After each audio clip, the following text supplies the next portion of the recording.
What's going on? What's happening? What it is. You are now tuned into the Millennial Masterclass podcast, filming all millennial issues, great and small. That's right. We talk about all types of millennial things, even Jabot jeans. That show is coming. It's not here yet. It's coming. Either way, I am 1/3 of the collective. They call me Trist, but we're gonna throw it right over. We're gonna do something different today. We're not even gonna throw it to Texas. We're gonna throw it down to Maryland and see what's popping in Maryland. Hey everybody, what's up? It's your girl Shauna, aka Shauna Don. Chilling in Maryland, man. Y'all know me. Every week I'm just gonna keep talking about how cold it is until it gets warm. But everything's all good down here. Bleak. But now we can throw it down to Texas. How's it going, Liz? Hey y'all, it's your girl Liz, aka Ella Rel in Temple, trying to hold it together. I've been under the weather. I'm not gonna hold you. It started last Wednesday, right before Thanksgiving, and it's been I don't know what it's been like. I had to go get a COVID test just to rule it out. It came back negative. Excellent. So I believe it's common cold. Who knew we still got colds out here with all this other stuff I had to get my brain scraped recently too, so you're not alone. Yeah, so things just common cold. I feel pretty much like I'm over it. It's just this lingering, annoying cough and everything. So, but you still sound sexy though. You still give me that sexy. Say something sexy. Say it. Say like, yeah. Listen, I was about to say, give me that sound nasally and crazy because I feel like I was like, ew, please don't say that. It was getting real uncomfortable. Was it? Oh man, good times. So what did y'all get into this weekend other than sickness? Was there how was everybody's Thanksgiving? How was all that stuff? How was it? Was it good times? Yeah, Thanksgiving was cool. It was on a smaller scale with just more immediate family who's here in Temple. But it was so funny because my aunt, as soon as I walked in the door, she was like, "What you make?" I said, "I made my way over here." Ooh, bars. Bars. Clap back ready. My way over here. What? She's talking about, so you got to make something for Christmas. Listen, if that's not my ministry, why would I subject y'all to it though? Like, why would I? That's not my ministry, nigga. You can follow instructions. What you mean? I don't want to. I really don't. I clean up the kitchen before and afterwards and all during. So, the teamwork. I think they meant you could just bring a bottle of wine. I think they just meant something simple like that. My family don't even drink like that though. Well, never mind. I'm the drinker in the family. Exactly. Like we drink sweet tea for these dinners. So no, they wanted you to get in that hot kitchen. Please miss me. I can't. I mean, you could make a cold item, make a dessert, make banana cream pudding. Boom. I mean, I don't even like banana pudding. Damn. So why would I make them? I don't know how I didn't know that to this moment. I'm a little hurt, but that's right. I get that. I feel like I've announced that many a times in my life that I don't like banana pudding. Maybe you didn't shout it loud enough. I don't know. I didn't hear it. That's right. I don't like banana pudding. Damn. All right. Stamp. It's there. Everybody heard it on the show. Is it that bad? Sheesh. It's really nice. Yes. It's delicious. First of all, I don't like vanilla pudding. Second of all, it's like this mush, and then you put I love vanilla wafers by itself, love bananas by themselves, but the whole mixture and stuff, like I don't like all that. It just looks gooey and nasty. I feel that. I get that. No, we did a little baking though on my side. I cooked. I actually cooked the Thanksgiving meal because I enjoy doing that. I'm just saying, it's not even a brag. I just enjoy doing it. Gold star for Tristan. Okay, good. Yeah. Give them to me. 3 Michelin stars if need be. Is that necessary? Wow. Okay. You know what? I don't need to share. It's fine. Good job. No. Share. Good job. We appreciate you. Good job. No, but what's interesting about it is that we ended up I didn't cook as much as I normally do because I called my father and I was talking to him and he actually gave me an advice on a sweet potato dish because normally I was going to do it the regular way, just straight up candy. And he was like, nah. You need to get some pecans and then you need to chop them up and then you need to get the brown sugar and flour, put that together. And you add your little extra spices and then put that on top. And then it's like a crumble that's on top of the sweet potatoes. Like he likes to mash his shit. I ain't do all that. But it was quite delicious. So I suggest if you're going to candy your sweet potatoes, do that first, get that going, and then do that thing I just said. It's voila, it's fantastic. But no, I only made 5 items. That was so little. I couldn't even believe. This man said I only made 5 items. What? That's so. Normally I make 9 items. I didn't even know how to feel. I told my mother and my father this. They were like, only 5 items? That's a little small. He's like, well, there's only 2 of y'all right now because it was only 2 of us. The only, it was just us for Thanksgiving. But I felt like I didn't cook enough. That's the thing. Yeah. You know what my aunt said? She said, "You not marriage material." I said, "That's fine. Damn. I don't want to Ooh, be marriage damn. material or have kids. I'll be single and Damn. continue traveling, girl, because I don't conform to these gender roles of you got to be in the kitchen cooking." Is that a Like, what gender a role? harsh I thing to assume say, women can't though. cook. I just Because assume I all of don't y'all do can't cook. one thing. I'm not marriage material. Sheesh.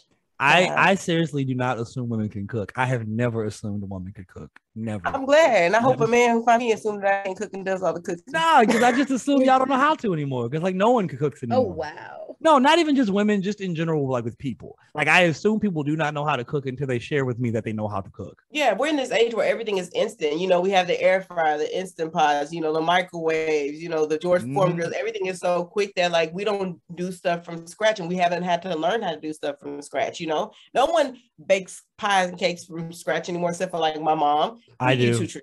I do. But a lot of I people make my use own box crust. recipes. Yeah, or like okay, I make my own crust. Are you ready now at this point? Okay, first off, I'm gonna tell you right now that's disrespectful to even think I don't make my own crust. All right, I'm gonna tell you right now. I make that shit. It's very important.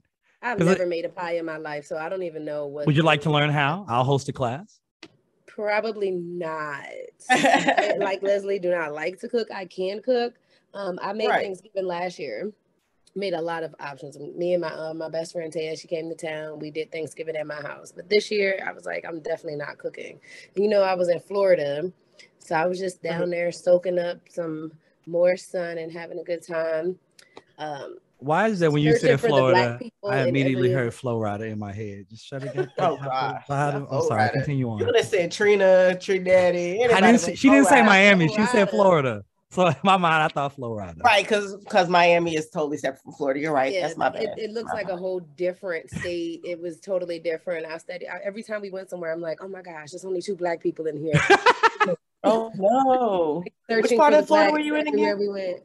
I was outside of West Palm Beach. Oh, West Palm Beach is nice though. West Palm Beach itself, I guess, had the more Black people, but we were about an hour outside.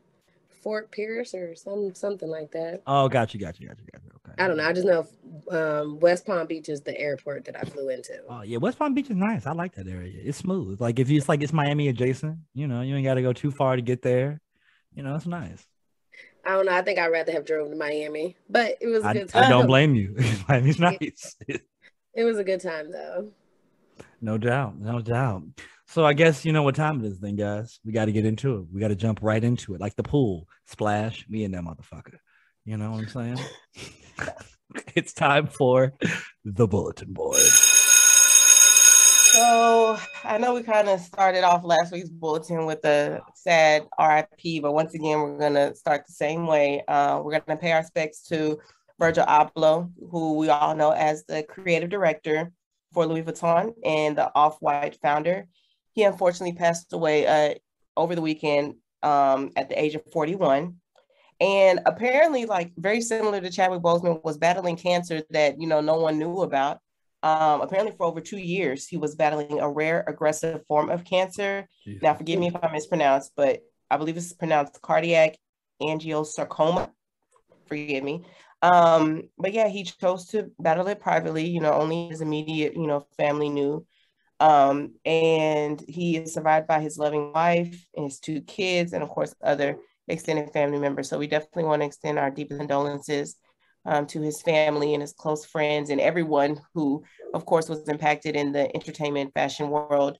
I've seen a lot of beautiful posts go up about him. So just rest in peace to Virgil. And he's an Illinois native. So, I mean, a lot of my folks, actually, I know people that knew him. So like, it's crazy.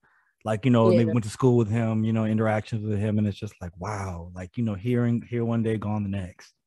You just never really know. You 2 don't. years. 2 years he's been dealing with this and people didn't know. I mean, because ain't nobody business but his, but still. Right. For sure. I saw something on Instagram that said, I'm gonna have to paraphrase because I didn't like screenshot it, but it was to the effect of never be envious of what someone else has, because you never know like when it was their time. So essentially saying God may have needed them to be great now because their life may only be so short type of thing. So never like, you know, be envious or like wish you were at their status now, because you just never know. God may have needed them to be great as soon as possible right then and there because their life is over so short, you know? I'm here for that energy because I mean that goes along with the like, you know, you got to stay the course because your time, you don't know when your time is. I'm not even talking about just like after, you know, you leave this earth. I'm just talking about like everybody kind of moves at their own pace. Like just because they had this number one single here, it doesn't mean you won't have a number one single. It just means that maybe that shit's down the line. So right, it's real. I don't know why that's what I chose, number one single, but you know, whatever. Because you're gonna have one day, you know. You know what? I'm always wanting one, but that's low, really low on the list. There's a lot of other things I would really like to have first. It just is. I mean, like everybody has a list of like ridiculous, not even ridiculous things, but like lofty things you would like to accomplish. That is definitely near the very bottom of the list. That's all I'm gonna say about that one. It'll happen though. I appreciate that. Are you gonna try to get on the track? Or you gonna give me a verse? Oh, you know, I spit a verse too. What's up? What you need? What you want? Come on. I like it. Now for a little bit of good news, though. Give them a little bit of good news, right? Or did I hope. Well, yes, this is good news. Okay. All right. It can't be a terrible way, of course, but this is a sigh of relief for us. So, last Wednesday, in an almost all-white jury, they found Travis McMichael, his father Gregory McMichael, and their neighbor William Roddy Bryan guilty in the murder of Ahmaud Arbery. So this was great news. Yes, it's great news. It is and it isn't though, because why is his life gone? Like, why are we cheering about them catching these dudes, but his life is gone? You know, right. You know, there's a bunch of people that'll never get to see that man again. You know, look, I was trying to look for the good in what just happened and way to take us back down to negativity. It is good. It is because normally they don't pay for the crimes they do against African Americans. So this is great news that they were actually convicted. Travis McMichael was convicted of malice murder, felony murder, aggravated assault, false imprisonment, and criminal attempt to commit a felony, while George McMichael and William Bryan were found not guilty of the malice murder charge, but guilty of everything else. And all three of them facing life in prison. So hopefully they get life. Good. You know, it's interesting though. I did see a post. I should have screenshotted that, but the lady was like, see, people say we live in a racist America, but an all-white jury convicted these three white guys. And then immediately under there, someone was like, yeah, but why were they on trial to begin with? Exactly. And why did it take this long to get there for this to occur? Because how long ago did that happen? And where is it now? And trust me, if we didn't have a video, they would not have been convicted. At this point, it's like, can you deny that? And we've and that's not even true. Video don't even help anyway. How many times have we had actual video and it didn't even help? It's crazy. Right. Just it angers me. Like I almost didn't even want to say their names, but I mean I need people to know who these people are just so you can avoid them. Yeah, so we'll keep an eye out on their actual you know, when they're sentenced and everything, and pray that they get life in prison and don't see another day outside of those walls because they deserve. Hello. Absolutely.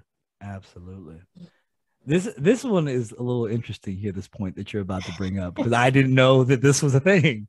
I was just under the impression that we had enough, but apparently not. So, well, you know, apparently there's a shortage with everything out here nowadays, you know?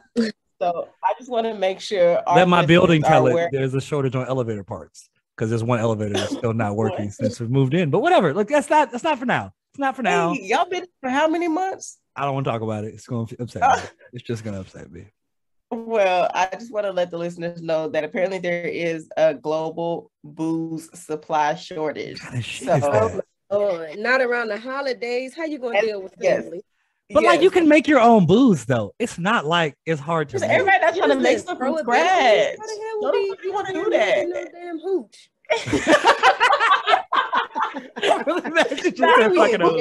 He said no hooch. Nigga, it's not illegal to do anymore. It's not illegal. We don't want It's no longer bootlegging. You just make it. What is there a shortage of? Casamigos? Because that's what. Oh my God! If there's a shortage of Casamigos, I'm going to go steal some right now. That is insane. Everybody drinking that. Oh my goodness. No, and then they want to not have the añejo anymore. Want to give you Blanco. Blanco. So apparently the experts are saying that we shouldn't like completely run out. Wait a minute, who are these experts? Who's the experts? The quote unquote experts. So what they're saying is we shouldn't completely run out, but it may take you a couple more trips to a couple of different places in order to find what you're looking for. Okay. So did they say exactly which spirits were the shortage on? Is it just wine? Is it bourbon? Is it vodka? Like I can't find my Blantons. Like what are we talking about here? So from what I read, they said many high-end liquors like Scotch and cognac are stuck in Back of Knew ports. it. You know Always who did it? scotch. And around 40% of the hard alcohol in the United States is imported. So that's where like the backup, because I know you've seen the videos of like all these different ships just like sitting in the water because there's not enough like people to work and everything like that. So it's affecting us across the board when it comes to food, liquor, supplies, everything, gas and everything.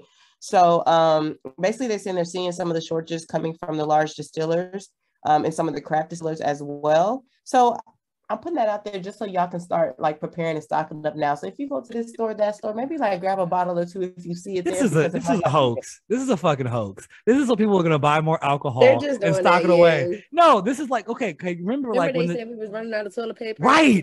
100 rolls. That was exactly where I was going with that. Procter and Gamble made how much money? Fuck, it's crazy. Yeah, True. Hey, I'm just reporting what I hear. I'm just go to the liquor store and I see the scotch getting real low, I might have to buy a couple bottles. That's all I'm saying. Selling them for double the price. I'm not drinking it. I want to sell them for double the price. No, I'm gonna tell you what this is. All this is so Hennessy can make some more money because niggas are gonna buy a bunch of Hennessy. That's all this is. It's just because you said cognac and scotch. You already know all the Henny gonna be gone. I still got my Henny White from Jamaica, so I'm good. I don't really drink Henny. That's not really my drink. My preferred. It's not mine either. Henny is disgusting. I don't think it really is. I don't know about disgusting. It's just not. Yes, it is. My black people, but that shit is not good. My black people, Henny has had a hold on us for quite some time. We got to release the hold.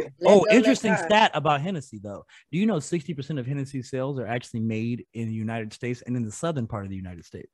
60% of Hennessy sales worldwide. That sounds accurate. All of black folks here in Texas, drinking Hennessy, in Alabama, Florida, yeah, Louisiana, adding these French men's pockets. That's all that is. It's bullshit. It's crazy. That sounds accurate. So years ago, this is a real quick we'll move on. So I'm sorry, this is funny.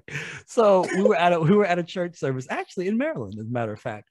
We went from liquor to church. Oh my goodness. No. Seriously, no, it's part of it. So basically, what happened is that this was around the time there was that lady. I forget her name, but she and her husband live in Chicago with their children, and they for a whole year only bought Black-owned products.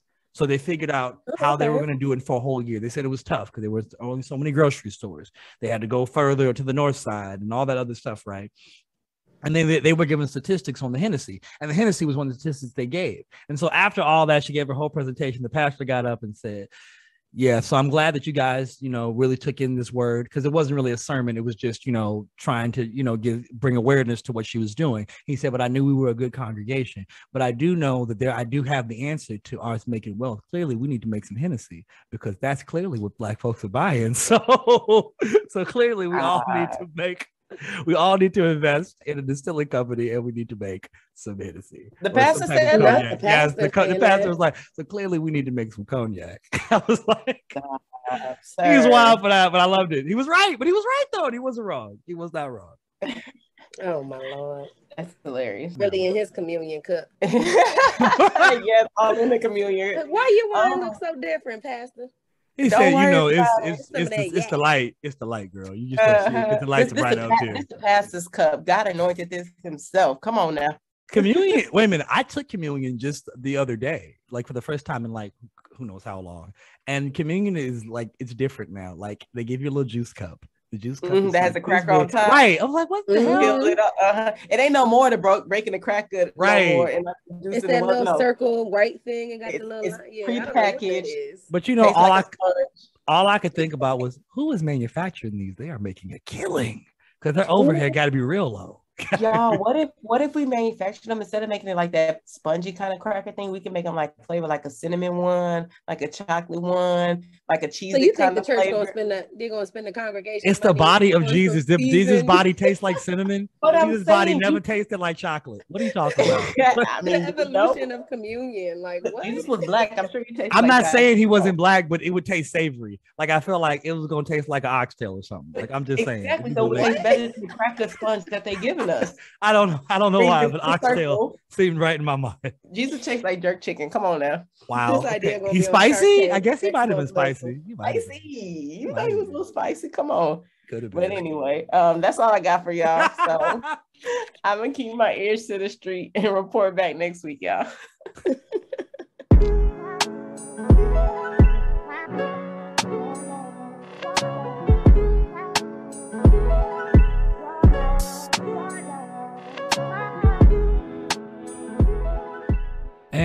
for part 2 of our interview with Nathaniel Turner, our mental health professional. Please enjoy. All right, then. So, well, we're going to jump ahead here just for a moment. So, I mean, with all that you said, and you find that like this is your calling, you find that this is what you've been drawn to do, you know, so how do you keep all your conversations from turning into little therapy sessions? Because it seems that like that's a natural path, a natural progression for any conversation that you're having, especially anything heavy, you know?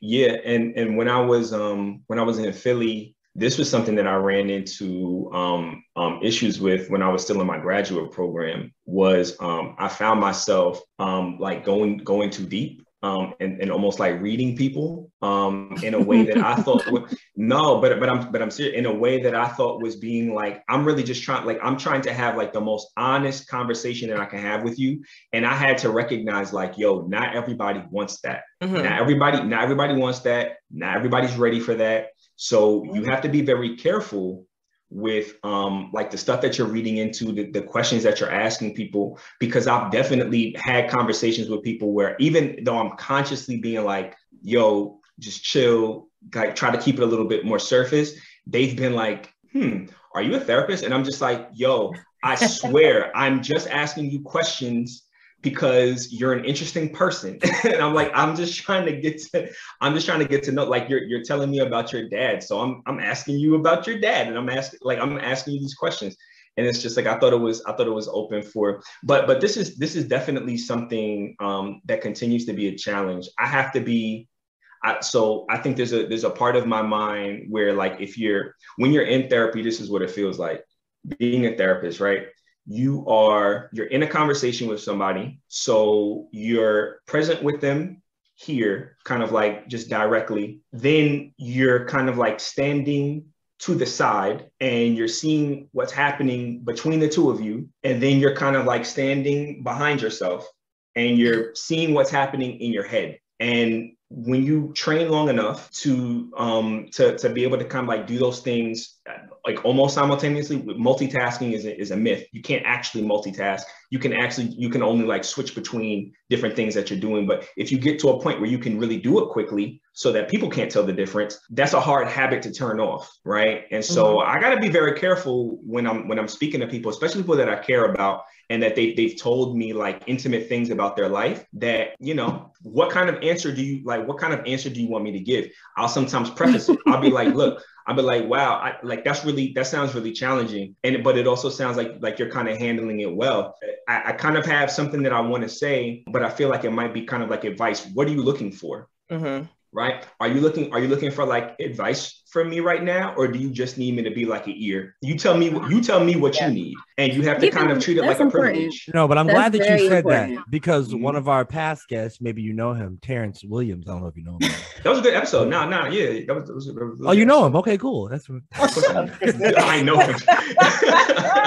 Anyway, he said something that like, when he calls people, he asks, do you have the emotional capacity right now I like to listen to what I have to say?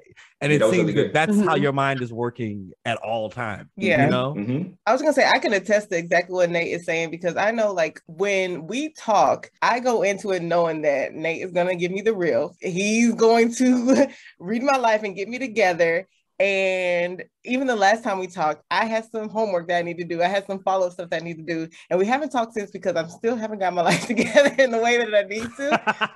but that's how you know. That don't mean that we can't talk though. I just want to say something. I'm glad that you've acknowledged that publicly for everybody, right? Because I wasn't going to say nothing, but I have also been like, where is my friend Leslie? I wonder how she's doing. But I wasn't going to say nothing because, again, that's not for me. That's not for me to say. That's not for me to say. It's not for me to jump in there, right? You move at your own pace, and but at the same time, don't feel like you're not performing for me. Like this is not it's not a performative relationship. You can still talk to me. You don't gotta have done whatever, right? There's no condemnation on this side. Yeah. I need some more Nathaniel. That's real. I got you. Yeah, but no, I like the fact that you ask if people are if they want to hear your advice, because sometimes you just want to vent. Like I didn't want to, I could have called my own therapist, bro. Like I have a therapist. I just called because you're my friend and I just want to vent because some fucked up stuff happened, or I'm just feeling emotional today. You know, I don't really want to be psychoanalyzed or anything. I just want you to be like, damn, that's crazy. You know, it's just one of those. Right.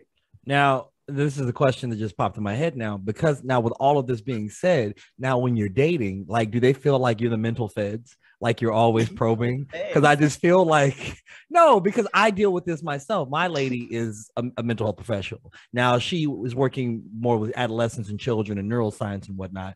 But the thing is that I always feel like there is psychological warfare afoot at any one moment. Like I feel like there's always a mental probe out there. And I feel like I have to be 3 steps ahead in anything we're talking about, because I feel like she's using some type of thing she's learned or system to break me down. Like, you know, like I feel like that's always in the back of your mind. Like, and it's nonsense because I can be paranoid in general because that's just how I'm wired to operate. But like, do you experience that in your relationships? So relationships and dating is a whole separate podcast. And maybe I don't know, maybe like Valentine's, we'll have you back on. Maybe like Valentine's Day or something like that. Bring me back and we can talk all about that. But I will say this. I got to a point where I recognize that. So Leslie, you had said you had said like spirituality is and Christian spirituality in particular is something that's really important to you. The verse that just popped in my head was when Jesus said not to cast your pearls among swine, right? They're getting, for me, self-care, recognize that there's a lot of energy vampires out there, right? And the work that I have been doing on myself and have been doing on myself for many years is going to put me in a different category, right? And this is not a toot or nothing like this. This is being real. And anybody that's listening right now, recognize this if this is you, and recognize if you're overextending yourself in unhealthy ways. He is one of the most eligible bachelors and queens. Everybody, I'm just gonna put that out there. But that's not. Right, but I'm not even. I know. And Leslie gets it right. And that's the point, right? Because when you stop looking, right? When you stop looking and you start focusing on your work, you start focusing on what your purpose is. You start focusing on getting well. You will start to fall into alignment, a deeper alignment with your life path, your particular trajectory. You will start to quiet the noise that is kind of like pulling you to and fro. And that means that there's going to be a lot of people that may seem appealing, right, on the outside, or they may even seem appealing a little if you go a little bit on the inside, but there's nothing good for that. Was not an innuendo either. Y'all, wow, that was not an innuendo. I didn't say anything, bro. I said nothing. No, I'm talking about them. As you're saying this, I'm thinking in my head, this is why emotional tip. But listen, the emotional tip. You can. Wow. I like that. No, I like that. I like that. That's why I'm thinking in my head. This is why we ain't talked since, because my life is still noisy. So. But listen, but to use what you said, Shauna, if you just get that like emotional tip in just a little bit, and you start to see like, just for a second, I'm serious though. A lot of people are able to put up a facade of wellness, right? And that facade is strengthened by a lot of these really surface level definitions of mental health and self-care and everything like that. And you can end up with people that look a certain type of way and talk a certain type of way. It may seem a certain type of way, but really what you're looking for is you're trying to get to the heart of a person. Does this person actually have my well-being at heart, right? Are they really trying to really like steward a relationship with me very well? And I stopped dating, right? Because about a year ago this month, I came out of a situation where I went in way too fast because everything was looking real good. It was looking the way it was supposed to look, right? And it wasn't, right? And that realization really took me to like a really broken place where I was able to really confront a lot of the really deeper stuff that I hadn't been able to confront to that extent on my mental health journey up until that point, or my holistic wellness journey up until that point. But I say all that to say, I'm very choosy. I'm very choosy, and I'm very particular as a result of this journey with who I'm giving my space to, who I'm giving my time to, who I'm giving my energy to. Because not everybody's deserving. Not everybody's deserving. I like it. Yeah. Well, I mean, that's honestly all the questions, unless ladies have a few more questions for, while we have the expert here. No, you hit every point. Well, then, sir, we do have a few more questions for you before you get out of here. These are the hot buttons. The very first question, spell millennial. Millenial. Incorrect. But wait. IAL. Damn. It's two N's. It's two N's, dog. Two N's. Oh, so I was wrong twice. Millennials don't know how to spell millennial. No one knows millennial. But you know what? Millennial is like one of those words like Renaissance, where it's just like, yeah, I still can't. I don't know how to. I don't know. You know what's crazy? That's the name of the church we go to. That's the name of the church. Yep. And I'm just like, I don't know how to spell it. I don't know. I can't even spell receipt. I'd be like, what letter? It's recipit. It's recipit, right? I never get it. The I got to the E. Recipit. The C. So recipit. Recipit. Now That's y'all gonna how I have to say that shit out loud. Yeah, can I have my recipit? The other I, if you say recipit, RECEIPIT, receipt. PIT? You're confusing me. REC. Ah, shit. I before E except after C. So it'd be RCEI. And then everybody recognizes that they got to go back to grade school. I mean, that's fine. Whatever. I don't remember that little. I mean, Are You Smarter Than a Fifth Grader was a hell of a challenge. I'm gonna tell you that was a really good show. That show was a challenge. Oh my goodness. Next up, bro. If they ask you out today, who are you saying yes to off top? Ashanti. No, not Ashanti. Not Ashanti. Yeah, good. Yeah, not Ashanti. Yeah. Not Ashanti. I just saw Ashanti the other day, bro. I'm going to tell you about it. I said, what? In New York? Where she was at? No, but still no. But wait. In Harlem, bro, at the Apollo. I saw her. I was maybe 50 feet away from her. He went to the Soul Train Awards. So. Oh, okay. And they honored her. Yeah. Who I would don't know I why, say? But whatever. Wow, yo, who would I say? Wait, yes why to not? Why not Ashanti? You loved Ashanti for so long. Is it because she's too much of a temptress or something? Like, yes, she would have me off my game. Who am I saying yes to off top? There's this artist. Like you breaking plans for this. You breaking plans to there's a Christian artist named Doe. I got a named Doe, DOE. I got a low key crush on her. I know you're talking about. You know what I'm talking about? Mm-hmm. Yeah. It would be like between her or Corinne Hawthorne. Yes, I love All right, respect. Clearly, my mind is in the gutter because I was like, dang, I wouldn't know if I would go out with a Christian girl. Sean, I was thinking it too. I was like, oh, word? Y'all just gonna hold hands? Or? Corinne looks like she's cool. That's funny. I just assumed they were gonna hold hands. I just assumed that was what was gonna happen. You say go out like that. That just means right. We could go have a nice dinner. We could see a nice movie. We could listen to some smooth jazz. It don't gotta be nothing. He's a good dude, ladies. He's a good dude. Yeah, don't have to be nothing aside from that. All right. If you could have a therapy session with one person, who would that be? Ooh, this is a tie. Oh shit. No, matter of fact, it's not a tie. If I had a therapy session with one person, Kanye? No. It would be. Wait. I was thinking I would be the person who's the client. Oh, either way, bro. Answer it both ways. That's how quick I was it went for me. thinking you were giving a therapy. Yeah, but answer it both ways. No, we want both answers both. for sure. Both ways. We want both answers. If there was one person I could give therapy to, it would be Drake. Okay. Work on the surface. Why is it Arbery? Why is it Arbery? So I think that there are some people.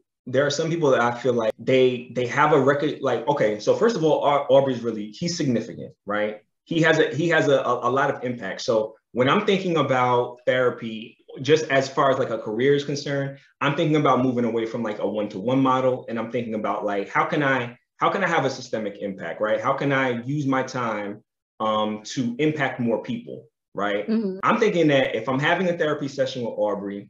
I'm familiar with Arbery. We're both millennials. We're around the same age. I came up on his music. You know what I'm saying? I have an understanding of Arbery, I believe, and how he kind of like fits into the culture. But I also think that Arbery, like all of us, right? But Arbery, because his music is out there, I'm saying him.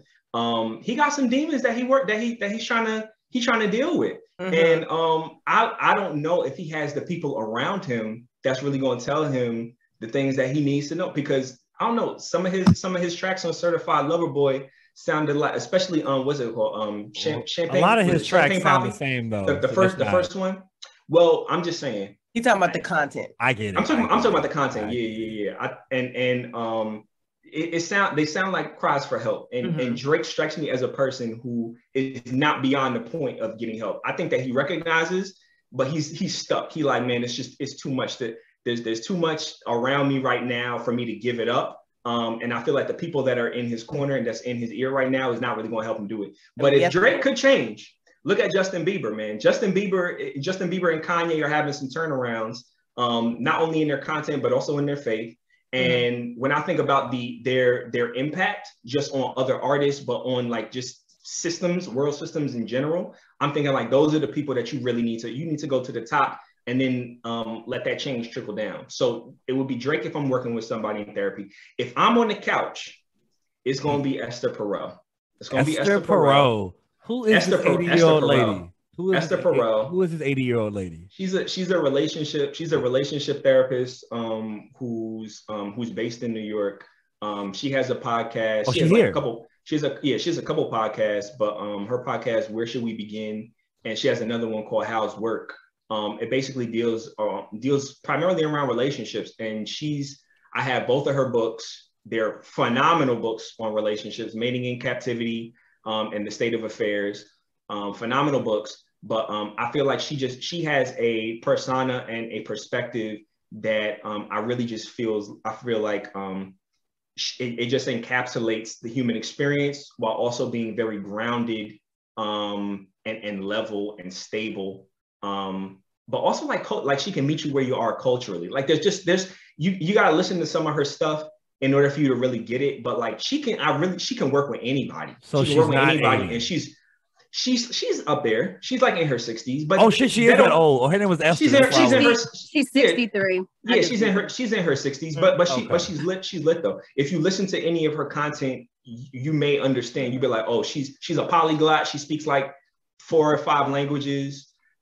She's an immigrant. Jewish. Her really liking Esther Perel. The more I hear about her. Yeah, she's lit. But that's who I would be on the couch for. Okay, all right. Okay, I like that.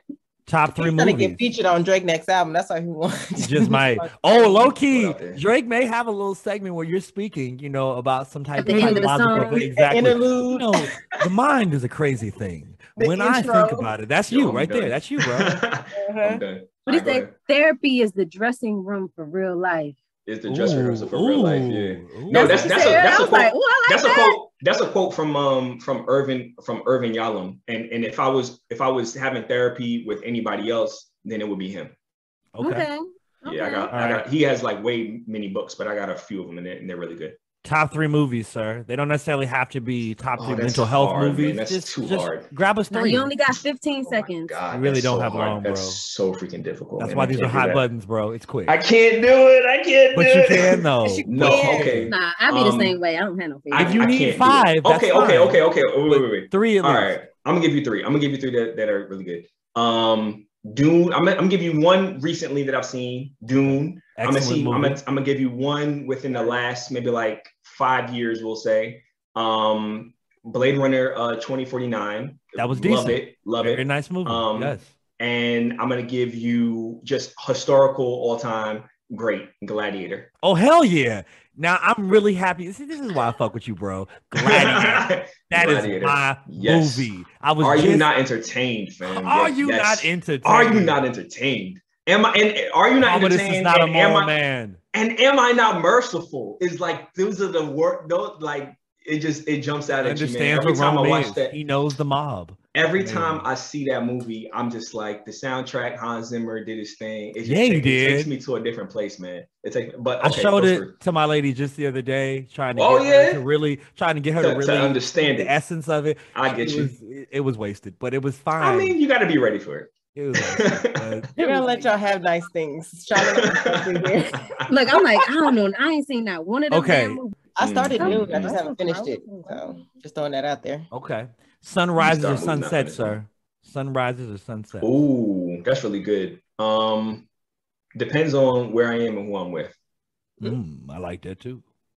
I'm gonna say I know y'all didn't ask me, but I'm gonna say sunset because I typically ain't up early enough to see the sunrise. If I haven't gone to sleep and I see it, then okay, sunrise. But I ain't waking up early to see that. I'm gonna say okay. So let me preface this. I'm gonna say sunrise if I'm by myself because I like to see, particularly like the way I have my plants set up in my living room. I like to see the sun coming up and giving my plants their little daily bread. So I like that. Daddy, y'all. Yeah, I am a plant daddy. I'm a recent plant daddy, but hey, plant it's coming along. It's coming along, man. I got some jade. I got some other things that I don't know the names of, but I got some jade. Take some pictures, but we'll talk about it. I'm like, ain't that a rock or something? But I got some. No, the jade. It is also that. I got some that. I have a jade plant as well, sitting in the window right now. Okay, they love the sun. They love the sun, not too much water. Yeah, and sunset if I'm with somebody because we'll probably be out. You know what I'm saying? It sets the mood. It's romantic. You know, we just had some a nice tasty meal, and so you know the sunset just comes. They explore the rest of the city. We go hold hands. That's and read what I'm the Bible. saying, man. We gonna read the Bible together. Read the Bible. Look, that's not what I was gonna say, but we might explore the rest of the city. I do I love New York, man. I love New York, especially at like New York at night. I love it. It comes alive. Thank you for saying that because that ties into the last question. What is your favorite thing about New York? And that is the last question. Oh, my favorite thing about New York. Okay. My favorite thing to do in New York is to drive on the FDR, like to take a late night drive on the FDR. It's like my favorite thing in New York, or to drive across a bridge, but specifically at nighttime where the skyline is illuminated. It hits different. There are like too many things. What bridge are you talking about? The one that Diddy had them running over and making the band? Oh, the Brooklyn Bridge. No, the Brooklyn Bridge. He's talking about the FDR. Okay. So if you're doing the FDR, you could do like the Queensboro Bridge. So you can come across like 59th Street, and then there's a way to kind of like curve right down onto the FDR going north. But like just or getting it coming south, right? Coming from Harlem. It's beautiful. I love the skyline, the way that the lights reflect off the water. All of the lights is beautiful. I love that's your favorite thing about New York, or just your favorite thing? That's like my favorite. That gives me, whenever I do that, it gives me nostalgia. Like whenever I'm driving through the city, I'm reminded that New York is so big, but it's also so accessible. New York is, for me, being a lifelong New Yorker, New York feels like a microcosm of the world. Like I really feel like you can have really any experience that you're looking to have, you can have it in New York if you know where to look. I truly believe that. Does that mean I've had any and every experience? No, I haven't, because I ain't looking to do everything. But I feel like if you really were looking, you could find it. And New York is accessible for people who know how and where to look. I concur. Well, sir, that's all the questions we have for you today. Thank you so much for stopping by and dropping these mental gems on us. Thank you. Some heavy, some light, but all in between. Some heavy, some light. Some in between. Yeah. Exactly. I appreciate y'all. Definitely. I appreciate y'all for having me. Tip in. Oh my gosh. And on that note, just for a second, the emotion. You got to preface it with the emotional, man. Like don't have people thinking there are a lot of tips, bro. Come on, a lot of tips. I mean, they should have been listening to the whole episode, and exactly. Don't be checking our sound bites. Listen to the whole episode. Emotional tips just slide in easier. Okay. Wow. Don't need no mental lube. That's not, and that is the end of our time. This episode mental lube. Oh my God. No, we cannot call this episode mental lubrication. I'm putting that on my episode, fam. I'm still on the episode, please. Oh God. Anyway, have mercy on me. Thank you to Mr. Turner again. We appreciate you. Sorry you don't have time to hang out with us for recess, but we will have you on again, sir. Yes, Valentine's. Thank you, Nate. Thank you so much. Our Valentine's episode, we're gonna break down these relationship conversations. Ooh. Hope y'all ready for that, man. Hope y'all ready for that. Because if we're having a relationship conversation, I might have to come like all the way. That may be a special episode. We might have I really gotta be careful with that. That might be a panel episode. I might make my views on relationships might make some people, like, if I'm giving like an unadulterated view, it's not a therapist view. Because if I'm coming on, I'm not coming on as a therapist. I may be coming on as a therapist in some capacity, but I'm gonna have to distinguish between, okay, this is me and this is therapist me. It might make some people feel some type of way. That's all I'm trying to say. That's so we want the unabridged response. That they understand. This is an unabridged podcast. Fine. Oh yeah, he's definitely coming back for that, for sure. Kidoki. All righty then, brother. We will holler at you later, man. Peace out. Thank you, Nate. All right, Sean.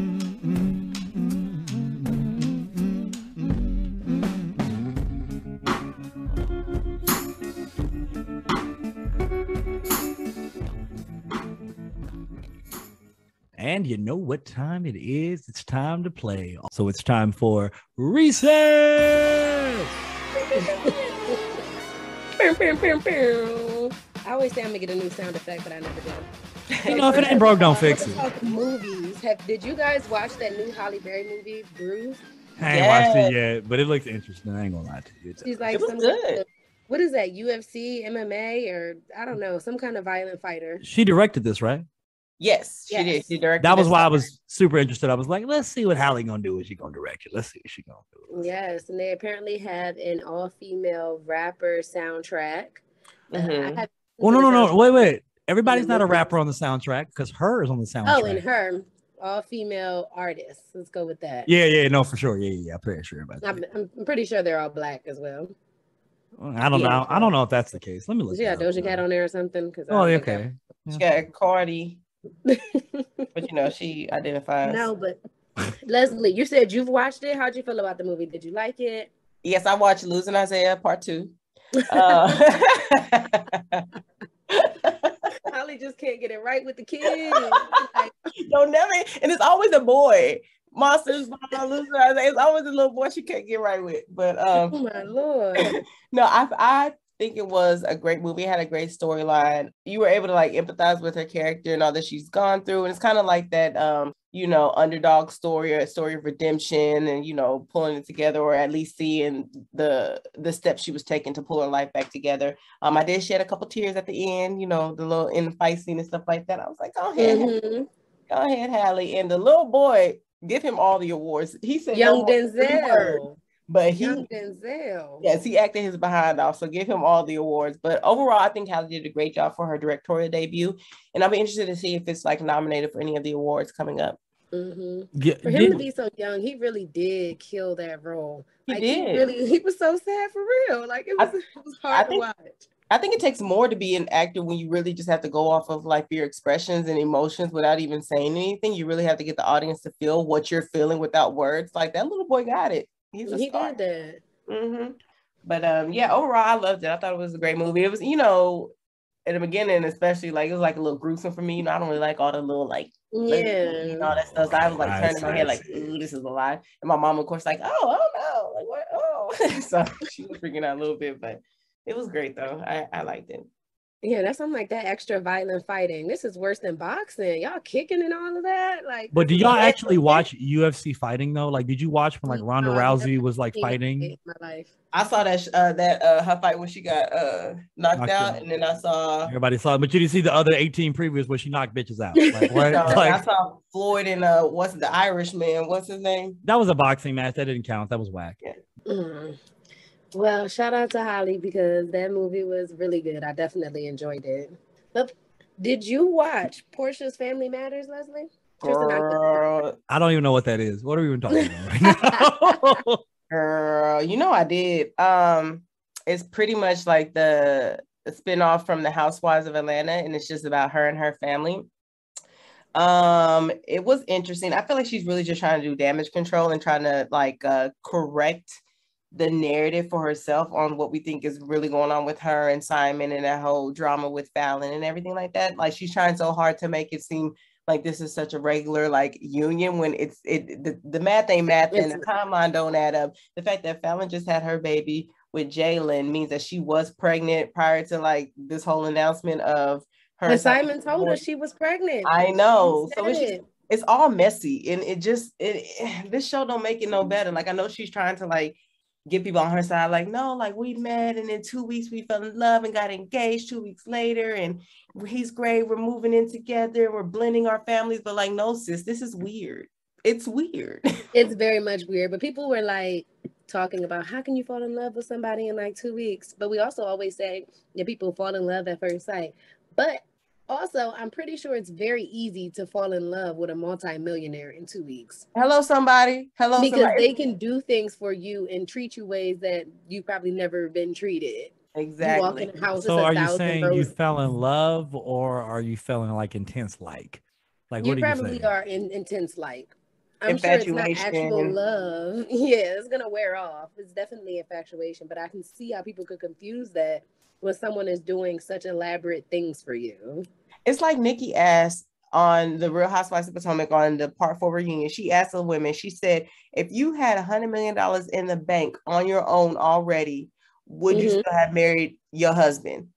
Oh, I didn't see that part. That's a hell of a question. It came on last loaded night. Question. She was like, you already got your own $100 million. You good financially. Would you still have picked the same man? And of course, Kim was like, I need my Ray Ray. I love him.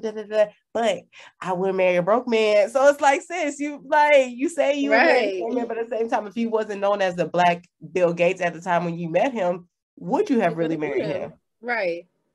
I don't know, sis. I don't know. And then she targeted toward Ashley. With the questions, that was spicy. It wasn't. She targeted toward Ashley, and Ashley was like, yes, I love Michael. And Nikki was like, what do you love about him? And she was just like, oh, he's charismatic. Oh, I think he's sexy. And Nikki was like, girl, like, if you want to, but no, we ain't buying what you selling, sis. We is not with it. I mean, they always say, when you pick somebody, the person that you pick, that's sitting next to you at the top should be the same person sitting next to you that if life had gone differently, they'll be sitting next to you at the bus stop. So absolutely. Well, I don't think I want to sit with anybody at a bus stop. I don't blame you. Not at all. Not at all. I haven't been on a bus in decades. Like I'm not. That's fair, and that's totally fair. But the sentiment, I feel the sentiment. I definitely feel. I think it might have been Denzel who said that, but I'll have to check on that one. So. I mean, it makes sense because him and his wife been together forever. Yeah, that makes sense. Yeah. It definitely makes sense. But speaking of people being in love, did you watch Married at First Sight? You know I did. After that reunion, girl, I was ready for the tea. That disaster. Before y'all jump into this, what is it that's attracting about y'all about this show? Because my aunt watches this show, my sister watches this show from time to time. Like, what is it about this show that when y'all see it, y'all are like, nigga, I'm gripped. It was COVID. It got a lot of people during COVID. I'm not gonna hold you. I hadn't watched it before. I know, Sean, you was watching it before. I've been watching it since. So Sean watches it. She be watching it. I've been watching it since like season 1 aired. So I've been in the game. I just definitely think it's interesting. The whole experiment in itself, matching two people up, and they're not even dating; they're actually married. So they have to try to fight for this, and it's just really interesting to me to see. And you know what I really always find interesting each season? You see people in the beginning and they're telling you their likes or dislikes and how they feel about certain things. And as the show is going on, you're like, bro, I don't think you even know yourself. Like, right. No, that's so real. And everything you said was so opposite. But I guess the question for me is like, isn't there a bit of it that feels like it's like produced, it's overproduced? Like can this really be real? You know what I'm saying? So it's just like reality shows are super produced at this point. So I think it definitely started with that season with Chris and Paige. That's when it got really crazy. Yeah, I don't know. I've been saying that I feel like they will have a higher success rate if they incorporate more of I know they're supposed to do like a psychological evaluation, but I feel like therapy needs to be a requirement. Like the person has to have gone through therapy like prior to the show, not just to get on the show, but like have been doing their own self-work before the show, because a lot of these people come on here like, oh, I'm so ready to be married, or I haven't found that right person. I know once I get married, I'll be happy. They come in and thinking that being married will make them happy, but they haven't dealt with their own stuff. And all this show does is reveal their own stuff that they haven't dealt with. Therefore, they're not ready to be married. They're not ready to compromise being a partnership or actually like get rid of whatever notions or thought that they had about being married or what the partner would be like, and just like experience what's going on. And so it's a disaster. Like none of the couples really made it this year. This season, one couple is like broke up and trying to get back together, and nobody made it. It was a disaster. The funny thing about him, Jose, so he comes on the show with about a laundry list of 25 things that he's looking for in a spouse. I want you to be caring. I want you to be kind. I want you to do this. Y'all get into one argument and you locked her out of the house at 1:00 in the morning. How do you want somebody that's kind and caring and you lock your wife out of the house and then cuss her out the next day? Wait, hold on. Could y'all just do me a favor? Just run the scenario down for the listeners who don't watch this show. Really so fast. Why did you lock a woman? Just run it down for us. Really fast. They get into an argument because of the Johnny situation, or what was the argument about? Yeah, because she called him Johnny. Johnny's a cast member. who she's known the same amount of time as she's known her husband, because they all meet at the same time. So they're talking. She accidentally calls him Johnny, but they're probably already talking about Johnny. It seems very harmless for her to call him Johnny. Right. So she calls him Johnny. They start getting into the argument. He starts yelling at her as they're arguing, which is one thing I definitely do not like. I don't like no grown-ass man raising his voice like that. That was not okay. Cuss her the hell out. People yell, though. I mean, that's not told her to get crazy. the hell out. Like, no, you don't. You get the fuck out then. No, you're not yelling. I'm not no damn pup here. Were they both yelling? No, she was super calm. So it wasn't a screaming match. It was him yelling at her. And she's just sitting there like, I don't like you talking to me like that. And he's like, but I'm pissed. But that's not how you handle anger. Exactly. Like, you know how to speak to people in a regular tone, even when you're upset and arguing. Like, that seems very threatening to some people. Right. Side note, listeners, I'm single, and if y'all trying to talk to me, don't ever think you can raise your voice at me. Don't ever cuss me out and think that this is going to work. No, I will talk in a calm tone. You can talk in a calm tone. I won't cuss at you. You don't cuss at me. It don't have to be like that. I didn't grow up seeing that. My parents weren't arguing and cussing and fussing and all that stuff, so I don't expect that in my future relationship. Just throwing that out there. Message. Said, don't be using that yelling shit with me. Okay, because I'm gonna walk away and not talk to you ever again. I don't really get into arguments like that. Like, not with my boyfriend. I would never argue like that. But anyway, they get into an argument. He tells her that she can get the fuck out, and she ends up walking the camera woman outside of their apartment complex. Right. Comes back into the apartment complex maybe 20 minutes later. They showed the timestamp. She came back 20 minutes later. The door is dead locked, like the top bolt locked. And she's banging on the door for like 20 minutes. And he never comes open the door talking about he went to sleep. It's an apartment. You can still fucking hear somebody knocking on the door.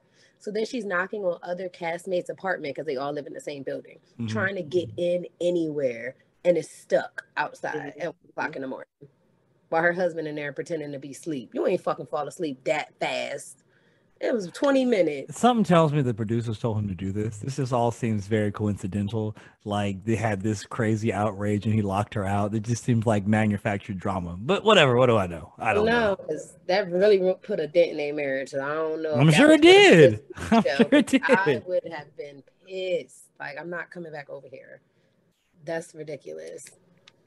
But the reunion was very, very crazy because we get to see who stayed together, and then different couples started dating each other from the show. It got spicy. So I don't know. Now that seems kind of manufactured, but it did get very spicy. So did you watch that after show that they played? Yes, I did. Yes. But where are they now? Yes. Oh my God. That was just as messy. That's where the rumors of Bound Zach dating came from, because they actually went on a date on that. And then that rumor with Mirla and Johnny just got fueled, because of the pool party, and they was like rubbing on each other. And then she was so excited when he showed up at the little cabin. It's like, girl. It was like, are you doing this to be funny? Like, what's going on? It's getting really weird. But all right, the last show I want to talk about, True Story with Kevin Hart and Wesley Snipes. Yes. How are we feeling? It was so good. Like, I had seen it advertised, but I didn't really know what the premise of the show was or whatever. So I just went into it like, okay, whatever. But I loved how it was like loosely based on like basically him, who he is as a comedian, traveling on the road and stuff like that. But the little twists and turns that they had in there, the whole storyline, the suspense, like this is, I know we saw Kevin kind of serious when he played what was the one with the old white guy? The old white guy. What are we saying? That's a lot of movies. You know the role that Kevin Hart played where he was like a serious actor for the first time. The Downside, was it Downside? Whatever it was called. I think it's The Upside, but let me take a Upside. The Upside. So that was his first serious role. And then, he did Fatherhood, which was serious and emotional type of thing. But this right here, this is like Kevin in a serious, like suspenseful role. Like, like I really liked it. I think it's one of his best that I've seen thus far, for real. Yeah, I definitely enjoyed it. If you did not see it, I don't want to ruin it because I know it just came out, but it was definitely really good. And I love me some Wesley Snipes, so I was in there like, oh my God. It was good. They definitely had a lot of twists and turns that I was not expecting. And I'm usually a person that guessed the end of the movie, so I was like, oh, wow. Okay. Yeah.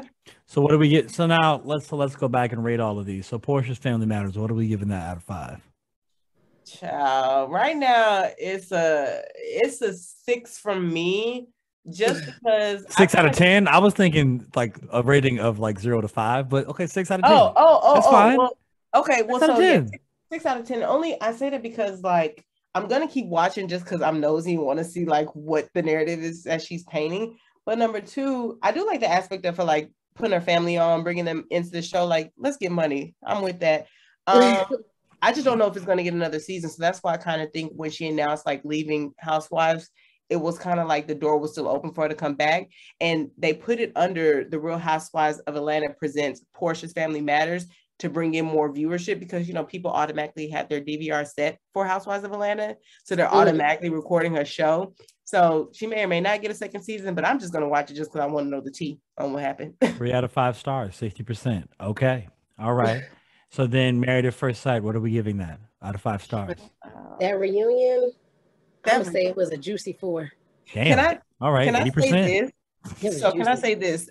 As soon as the last part of the reunion aired, an account that I follow on Instagram, Married at First Sight, MAFSPOC for persons of color, they posted all of their IG handles. I went to follow Gil, and he had 828 followers when I initially followed last Wednesday. When I tell you, after that aired, this man's Instagram shot up. Today he has like 77,000. He has 78.9 thousand followers, from 828 to 78.9 thousand. Like, everybody loves him some. It was that beard. So really what I'm hearing is that we need to go on there and promote the show. That's what I'm hearing, because clearly that's how we're going to get a lot more followers. A lot of people go on reality shows nowadays, no matter what the premise is, just to, you know, get their followers up, get their business out there, make a brand for themselves. So, but that's a little too risky, because then you can be the villain of the show, and I don't want to be the villain. I'm actually okay with that. That's fine. I'll take care of it. We'll see what we can get you on, Tristan. And then we have True Story. What are we giving that, ladies? 10 out of 10. Damn. Yeah, okay. Wow. 5 out of 5. 10 out of 10. Okay. That's 100% right there. That's Tristan, fresh. You will like it. You will get into it from jump. Like, first episode, you get. I have another assignment that we're going to talk about later, so I've been trying to catch up, but I'm going to get there. I got you. I will get there. We'll come back on it. But is that everything, ladies? That's all I got for you guys. All right now. Well, then I guess it's time that we got to say goodbye, isn't it? Got to say sayonara to the folks. Now it's time to say goodbye. What is this song? Do I not know it? I was singing it so hard to say goodbye. I don't know what Leslie was singing. I was about to sing Into the Road, but like I didn't know what was going on. That's fine. I was singing the Mickey Mouse one. Now it's time. Oh, wow. Okay. To our family.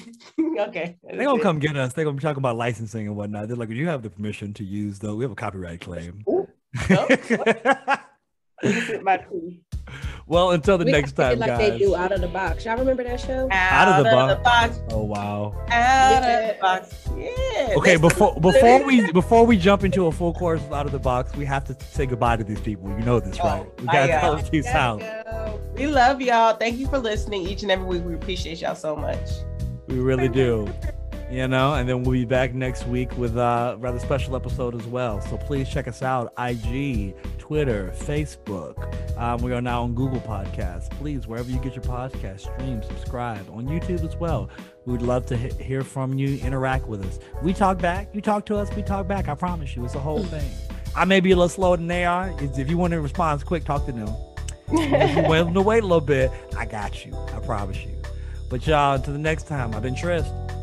It's your girl Les. It's Shonda Don. And even though the party may change, the vibe remains the same. We out here. Bye, y'all.